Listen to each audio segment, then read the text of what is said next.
Okay, ito po ang inyong Pinoy Firearms Instructor na gunsmith din naman. At welcome po dito sa ating munting YouTube channel. Bago po tayo bumati at magpasalamat, ay gusto ko lang munang basahin ang maganda natin ngayong content ang namula sa katanungan ni Muhaymin. Sigurado ulanin naman tayo dito ng basher dahil hindi tayo abogado. Sabi niya, paano po kung 50 caliber na pang self-defense, okay po ba? Ayan. Ito'y usapin ng mga abogado pero hindi naman tayo abogado. Pero magbibigay lang tayo ng opinion natin. Ito'y opinion ko at babasa na rin tayo sa batas. May mababasa naman rin naman tayo. Pero para sa akin yan ay pwede at pwedeng hindi. Pwedeng hindi, pwedeng oo. Okay. Tingnan natin. Opinion ko ito bago yan ay gusto ko lang muna kayong pasalamatan dahil doon sa mga nagsishare ng ating mga videos dahil dumadami naman yung ating mga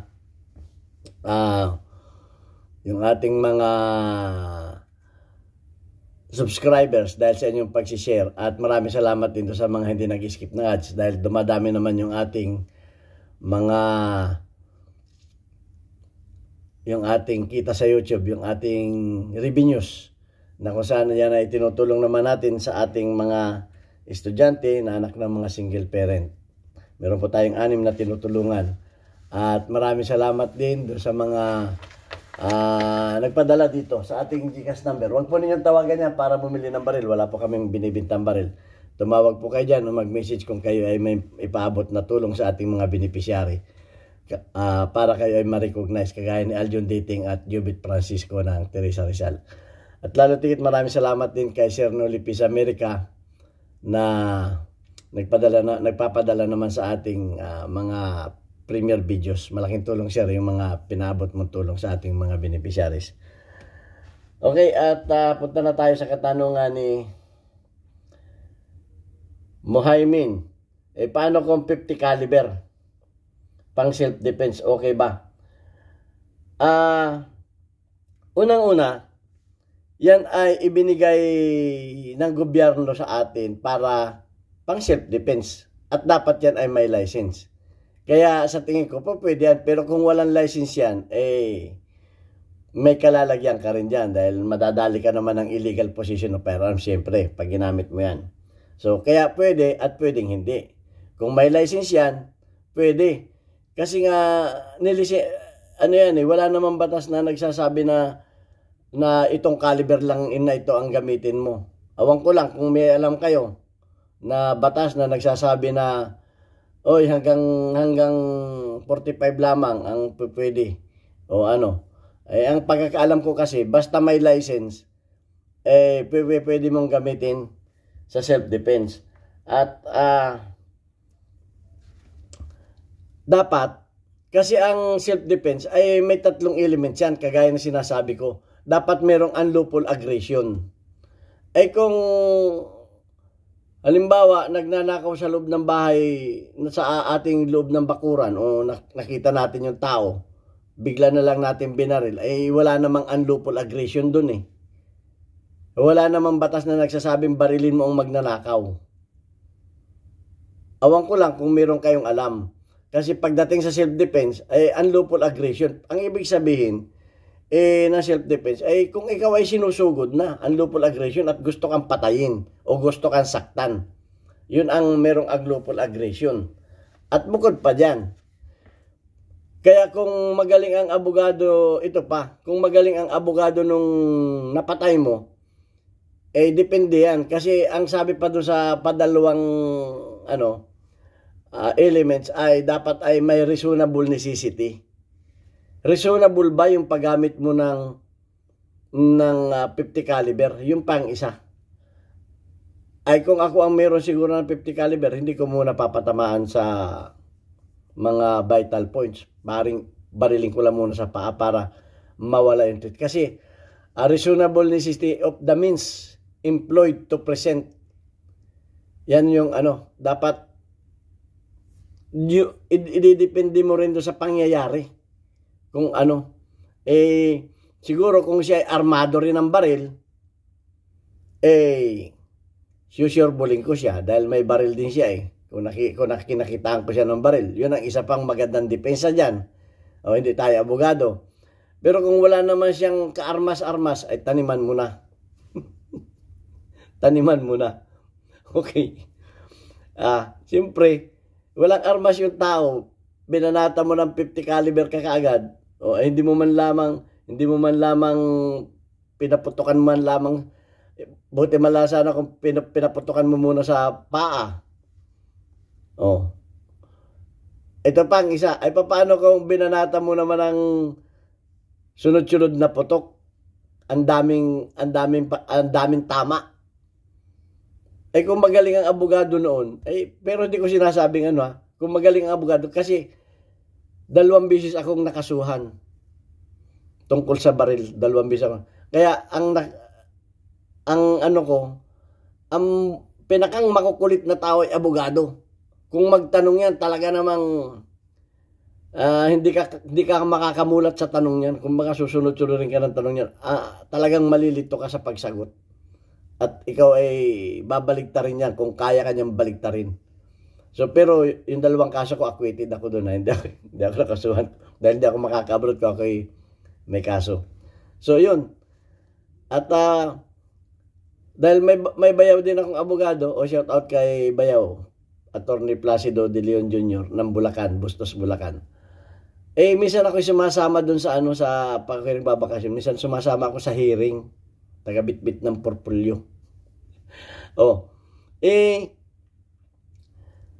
Talagang ang kukulit ng abogadong magtanong. Kaya minsan kahit nasa tama ka, kaya ka nilang baligtarin kung mahina-hina ang depensa mo eh. So ayan ang isa pa. Yun ang kinakailangan na reasonable necessity. Kailangan ay reasonable ba yung paggamit mo nun? Kasi ang batas ay, ang sabi ay reasonable necessity of the means employed to present or repeal it. Para mo lamang ma-repeal yung threat. Ngayon, kung walang threat, halimbawa wala naman threat sa buhay mo, ginamit mo yung 50 caliber, tapos ang pagkaputok mo pa ang dami po ipinutok doon, bahala na sa yung abogado, kumuha ka ng magaling na abogado. Kaya yan mahirap din lusutan minsan ang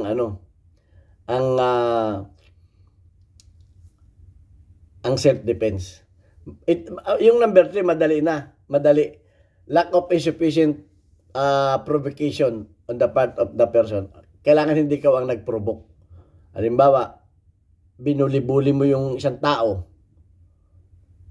tapos nilabanan ka. Nung nilabanan ka, napatay mo, hindi man papasok sa self-defense yun. Kasi binuli mo Halimbawa, kahit sa social media, binubuli mo yung tao sa social media, napikon ngayon sa iyo. Sinugod ka ngayon, kung may baril ka, napatay mo siya, sinusugod ka niya, may record na inaano mo siya, pinoprovoke mo siya. Dapat hindi ka nagpo-provoke ng away. Yun ang isa pang So yan, 3 elements na yan. Pero ang importante dyan ay reasonable necessity. Reasonable ba yung paggamit mo ng 50 caliber? So, basahin natin yung batas para Ang sabi do, Philippine Gun Law under Republic Act 10591 allows for the reasonable use of firearms for self-defense. Ayun na nga reasonable use. Kinakailangan ay reasonable yung paggamit mo ng baril. Reasonable for self-defense in case of imminent danger and unlawful aggression. Dapat may imminent danger. Kumbaga nandun na yung panganib ng buhay mo.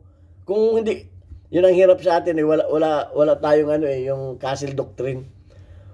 Yung parang ipinalalagay ng batas, nasa bingit na ng kamatayan ikaw Imminent danger, talagang yung panahon na yun ay wala ka nang magagawa kundi iligtas ang buhay mo.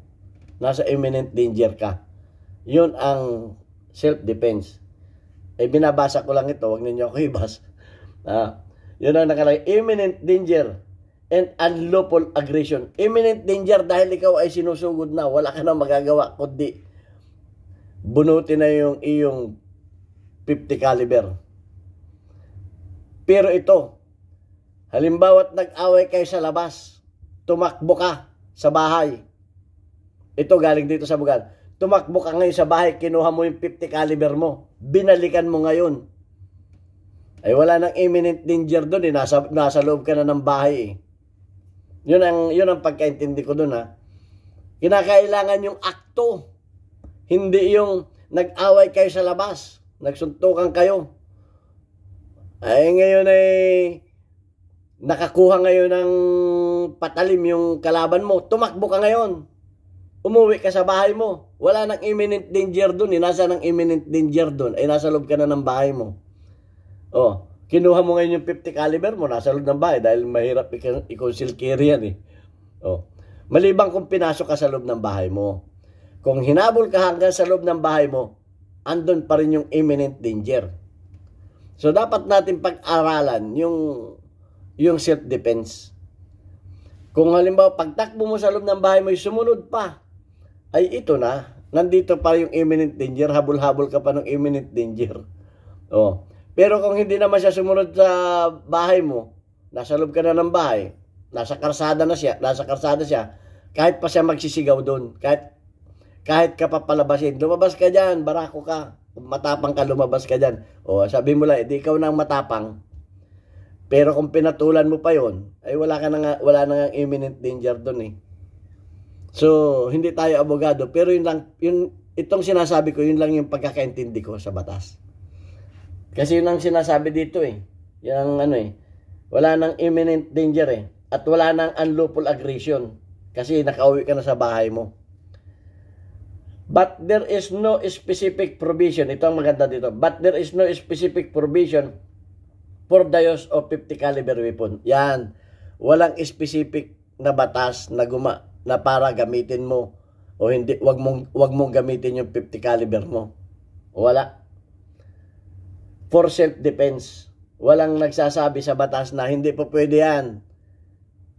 Na kahit ikaw ay mamamatay na at ikaw ay sinusugod na, ay hindi mo pwedeng gamitin yung 50 caliber mo na yan. Eh kung ikaw ay halimbawa ay nasa loob ng sasakyan, yung 50 caliber mo ay dala mo, nasa sasakyan din, at ina-assault ka sa loob ng sasakyan mo, o ay pwede mong gamitin yon. So, yan.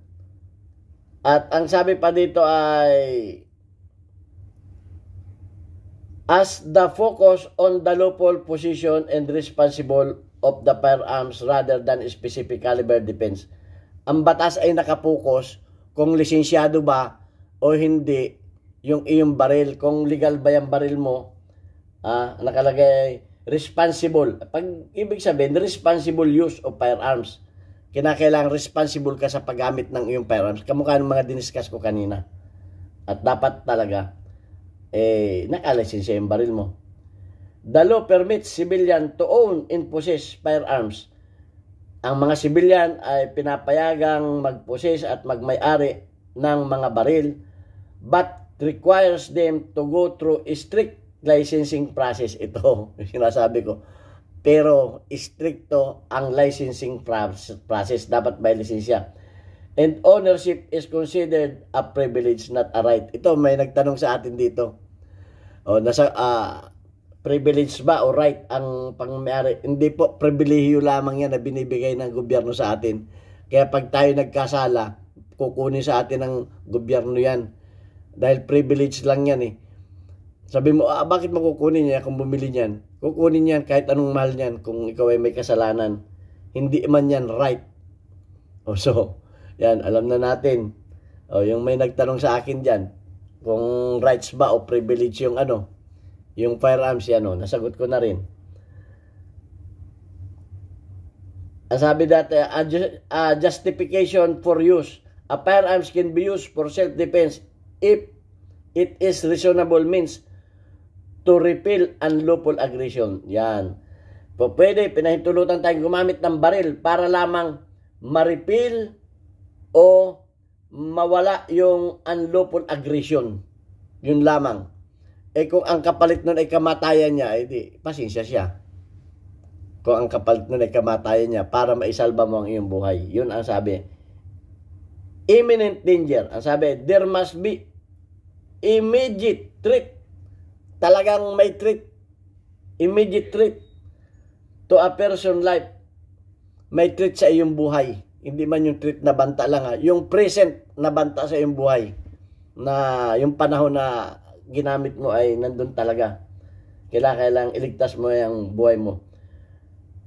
With a reasonable belief of imminent danger. At naniniwala kang tatanungin ka ng husgado. Talaga bang naniniwala ka na nung panahon na yun ay kinakailangan mo iligtas ang buhay mo?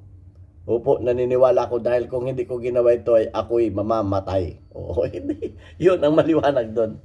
Yun ang sabi dito ha. So yan na. At ang reasonable force o reasonable force ba yung gamit mo? The force used must be proportionate to threat. Ayun ang sinasabi. May question dito yung ano, may question dito yung paggamit mo ng 50 caliber. Kaya sinasabi ko pwede at pwedeng hindi. Proportionate ba ang sabi dito? The force used must be proportionate to a threat. O ay baka naman ang hawak-hawak lamang ng tao ay 2x2, pwede ka pang tumakbo. Ay proportionate ba yung 2x2? Yung baseball bat ba dun sa paggamit mo ng ng 50 caliber, ay bahala na yung judge, wala ko diyan.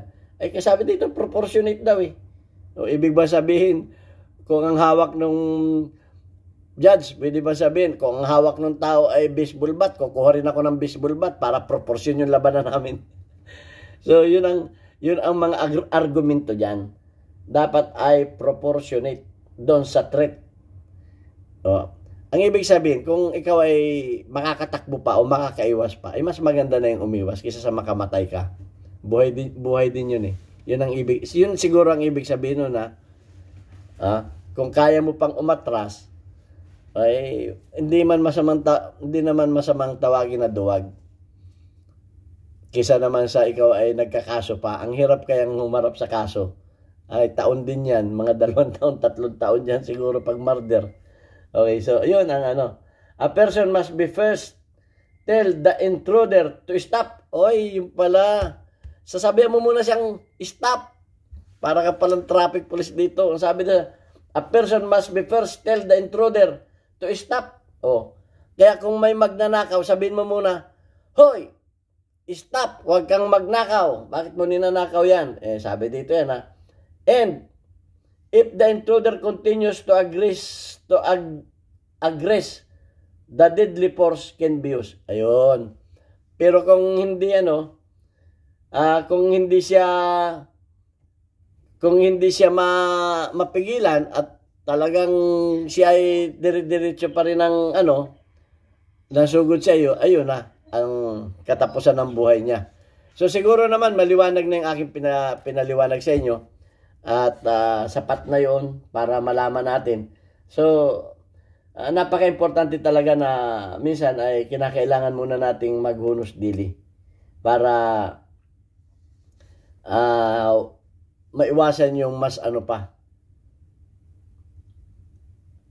yung mas malala pang problema. Tingnan natin yung provision of a certain weapon. The carrying of a certain bladed and pointed weapon outside of one's residence is unlawful. Ayun. Hindi pa, ayun ang mahirap. Napapalisensyahan yung baril. Pero yung the carrying of a certain bladed and pointed weapon outside of one's residence is unlawful. Oh. Kung ikaw ay yung magkakatay ng kumuha ka ng lisensya na ikaw ay kinakailangan mo magdala ng patalim dahil ikaw ay doon ka nag-butcher ka. Ikaw ay nagkakatay ng mga hayop dun sa slaughter. Ibang usapan na yan. O sige, yun na lang hanggang dito na lang yung aking at basahin na lang natin yung ating mga community spotlight. Okay, shout out kay Rag Perns, meron kang 82 engagement. Shout out kay Eddie Garcia, meron kang 4 engagement. Shout out kay Christine Lee, meron kang 54 engagement. Shout out kay OFW Palaboy, meron kang 1 engagement. Shout out kay JR Tindok, meron kang 55 engagement. Okay, shout out sa mga taga Pinamalayan Oriental Mindoro. Okay, malapit na ninyo mapanood yung pagpapaburger namin sa mga bata sa isang eskwelahan na inisponsoran ni Noli Peace America. Nakapagpaano na, ini-edit na lang yung video. Panoorin ninyo yun. Okay? At puntahan ninyo yan sa akin dating machine shop, Pinamalayan Oriental Mindoro. 40 pesos lang, 2 burger na. Buy one, take one. Thank you very much.